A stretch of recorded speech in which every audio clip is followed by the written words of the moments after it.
في يوم عودة الأبطال وانتفاضة الكبار، ولأن الأهلي كبير لازم يعود ولازم ينتفض، ولأن الأهلي بطل كان لازم يكون له عودة وعودة قوية جدا أمام أسوان النهاردة ب3-0 في شوط ولا أحلى ولا أجمل ولا أروع بالنسبة للأهلي ولاعيبة الأهلي ومدرب الأهلي وبالنسبة لنا احنا كجمهور الأهلي. اهلا بيكم يا اخواتي في صفحة احمد الجزار، فيديو جديد وهنتكلم النهارده عن احداث الاهلي واسوان ومباراة ولا احلى ولا اجمل للنادي الاهلي.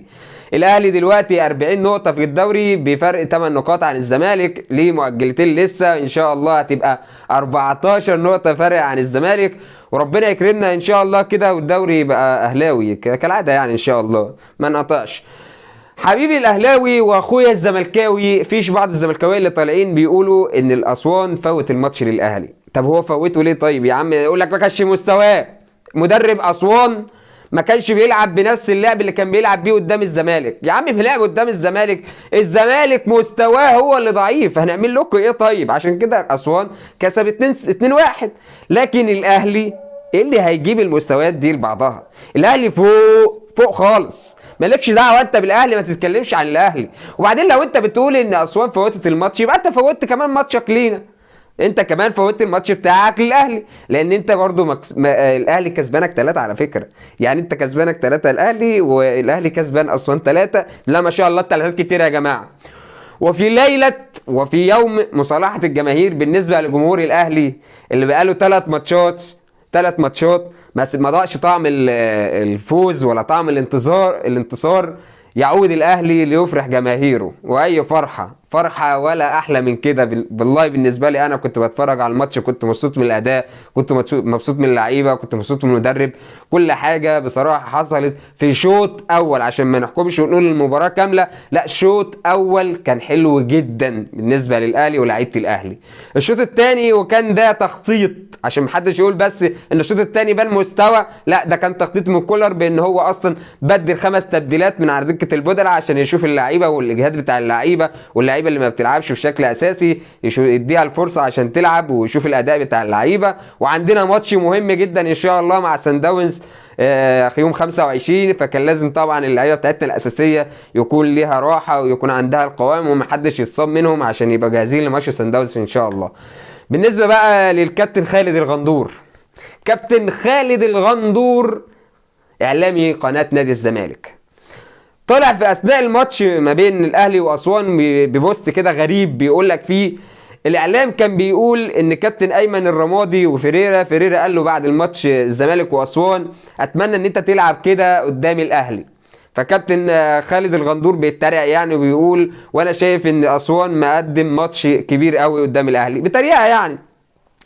احب اقول لك يا كابتن خالد يا غندور، انت لما اتريق على حد يكون ليك ند بند، يعني ما ينفعش تتريق على حد هو اعلى منك بمراحل. ليه بقى؟ لان اولا الاهلي اعلى منك بمراحل، اعلى من الزمالك، يعني مش محتاجه. اسوان اعلى من الزمالك برضه عادي، ايه يعني؟ ما اسوان كسبك يا عم 2-1. ما تطلعش انت بقى تقول ده ايه ده كابتن ايمن الرمادي بقى ايه ما لعبش قدام الاهلي. لا كابتن ايمن الرمادي هو دافع قدام الاهلي لان عارف ان الاهلي فريق قوي وهجوم قوي، علشان كده كولر برضو استغل النقطه ديت في ان هو يضغط متقدم، كان بيضغط من التت الاولاني، وعشان كده كانت اللعيبه مستنيه اي فرصه تيجي منها جول وبعد كده يفتح الماتش، وده اللي حصل فعلا. كهربا النهارده بيحرز الهدف الاول. وطبعا بما ان انا جبت سيره كهربا فانا حابب اقول لجمهور الزمالك حاجه، الحركه دي بتضايقكم كلكم انا عارف، بس انا حابب اقولها لكم برضه. بما ان بقى نجم اللقاء حسين الشحات النهارده 3 اسيستات، يعني راجل المباراه عن جداره والله. مع ان انا برضه في واحد عايز اقوله تاني راجل المباراه وهو مروان عطيه اللي احنا حاسين النهارده بين نص الملعب الاهلي ده حلاوه، نص ملعب الاهلي ده مزيكا اقسم بالله في وجود مروان عطيه. الراجل ما كان بتقطع منه الكرة او تقطع من اي لعيب للاهلي كانت على طول مروان عطيه جري يجيب الكرة تاني، مفيش هزار. مروان عطيه صفقه ناجحه 100%.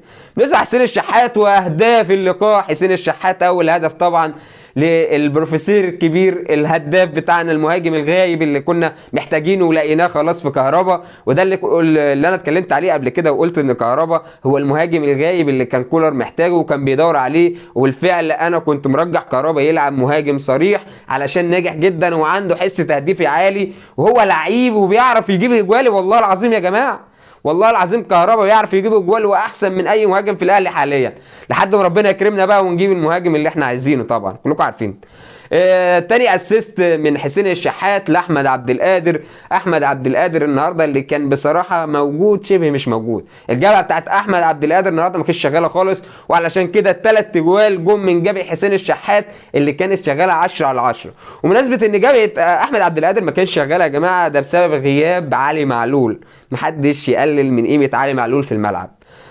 محمد اشرف كان موجود، هو ادى دور دفاعي كويس بس دوره الهجومي بتاعه مش زي علي معلول، فعشان كده جابت احمد عبد القادر ومحمد اشرف ما كانش شغاله وما حصلش منها اي خطوره على اسوان. بالعكس الجبهه الثانيه اللي كان فيها حسين الشحات هي اللي حصل منها كل خطوره، وهي اللي جه منها الثلاث اسيستات، وهي اللي جه منهم الثلاث اجوال. فعلشان كده علي معلول صفقه او ورقه رابحه جدا معانا في الملعب للاهلي. بالنسبه للاسيست الثالث بقى اللي عمله حسين الشحات والمزيكا اللي حصلت من قفشه اللي طلع النهارده يصالح جماهيره بعد الجول اللي جابه. قفشه ضيع في قبل الجول ده يمكن فرصتين كانوا اسهل من الجول نفسه، بس رجع وجاب الجول وجابه بطريقه حلوه وشيك كده، يعني كانت حته كده من رجله الخارجيه كده، كانت حته حلوه بصراحه. بعد ما جاب الجول راح للجمهور ويحط ايده على راسه كده وانا اسف وحقوقه عليا. ليه بقى؟ لان احنا عملنا انتفاضه كبيره قوي على قفشه وكنا بنهاجم قفشه لان مستواه مش ده المستوى اللي احنا متعودين عليه من ايام القضيه ممكن. فده لازم كان يحصل من قفشه ان هو لازم يروح يصالح جماهيره، لان رقم واحد في الاهلي هو الجمهور. رقم واحد هو الجمهور هو اللي يحرك اللعيبه، الجمهور هو اللي يحرك الاداره، الجمهور هو اللي يحرك المدرب، الجمهور هو اللي يحرك الكيان بالكامل، لان الكيان عباره عن جمهور الاهلي فقط لا غير. في ليله كانت جميله جدا، واتمنى ان شاء الله كل التوفيق في الماتشات الجايه للاهلي سواء كان دوري مصري او دوري ابطال افريقيا. ان شاء الله عندنا ماتش مهم جدا يوم 25 مع صن داونز. اتمنى الاهلي كل التوفيق والسلام عليكم.